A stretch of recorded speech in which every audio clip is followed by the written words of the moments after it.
ज्या वेळेला एखादा अधिकारी म्हणा, एखादा पोलीस म्हणा, भ्रष्टाचाराच्या याच्यात जाळ्यात जेव्हा अटकला जातो किंवा लाच घेताना पकडला जातो, तो एक गुन्हाच आहे आणि त्याच्यावर फक्त निलंबनाची कारवाई होती. तर आमच्या दृष्टीनं निलंबनाची कारवाई होण्यापेक्षा त्याला बडतर्फ करणं गरजेचं असतं. कारण निलंबन हे 3 महिन्यापुरतं किंवा 11 महिन्यापुरतं असू शकतं. तो कामावर रुजू होतो. म्हणजे एखादा साधारण गुन्हेगार एक छोटी मोठी चोरी करतो, तो कायमचा गुन्हेगारच असतो. परंतु एखादा अधिकारी जर लाचलुचपतच्या जाळ्यात अडकला असेल तर त्याला बडतर्फ करणं हा एकमेव चांगला पर्याय असेल. कारण निलंबन हे कसं असतं 3 महिन्यापुरतं असतं. तर मग बडतर्फ केलं तर पुढे ही लाचखोरी कमी होऊ शकेल असं आमच्यासारख्याला वाटतंय. आणि याबाबत आपल्याला काय वाटतंय?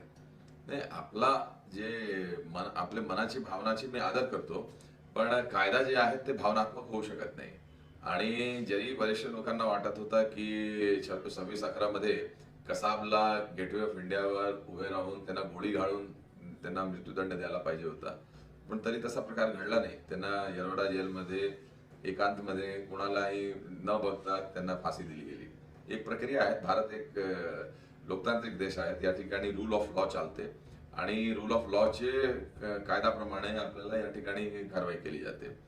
गुन्हा दाखल होणे हा फक्त संशय व्यक्त करण्यासारखे आहे. गुन्हा सिद्ध झाल्यानंतर मात्र बडतर्फ करणे हे कायद्यामध्ये तरतूद आहेत आणि ते बडतर्फ होतात पण.